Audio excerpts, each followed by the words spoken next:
Roxanne!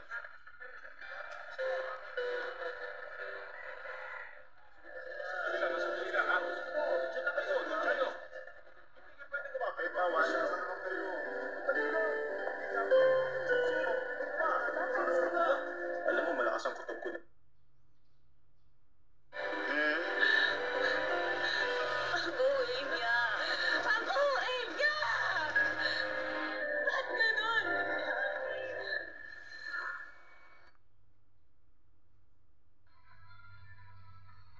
Tiyak na masusugatan ang kamay. Kaya ipinapanalangin ko na sana may isang tao magiging puluhan mo, Bida. Nasa'yo na siya. Gaano ba siya kahalaga sa'yo? Lahat ba gagawin mo para sa kanya? Oo. At ganyan din ako sa aking ina. Hindi ko siya hahayaan na mamatay na lang. Umalis ka na rin. Makausap!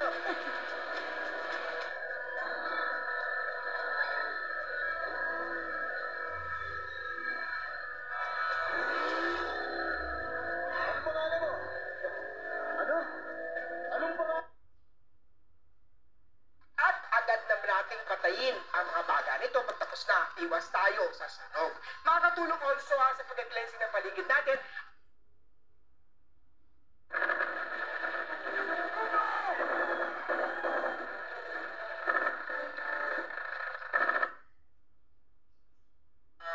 Maraming lugar ang mailalagyan namin kasi yun po talaga yung target namin. Ang rason po dito ay para ma-facilitate namin pati yung delivery. Opo. Sige po. Pero, ma'am, There's EJ Lopez. She is keeping FPU alive right now. 4%.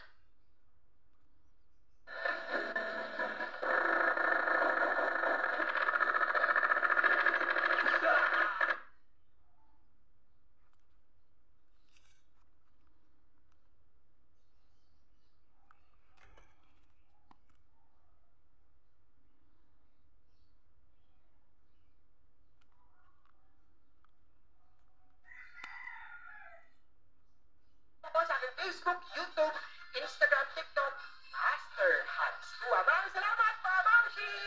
Maraming salamat, Master Hans! Pero dahil puro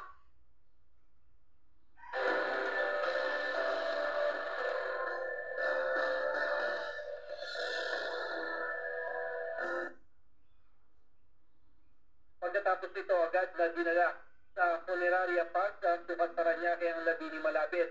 Ngayong umaga, inaasahang dadalhin sa Capoprame ang labi ng opisyal kung saan gagawaran naman siya ng arrival honors.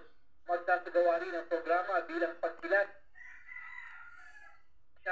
Gagawaran din siya ng medalya ng katapatan at medalya ng katangi-tanging gawa. Mananatili sa PNP Mortuary ang labi ni Malapit hanggang sa February 24 o sa Lunes ng umaga. Mula Capoprame, dadalhin ang kanyang labi.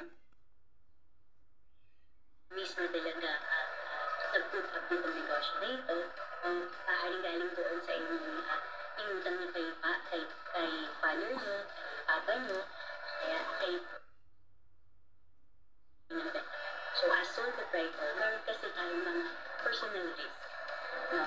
At yung personal risk, ilan sa mga yan, yung kapag nagkasakit tayo, meron tayo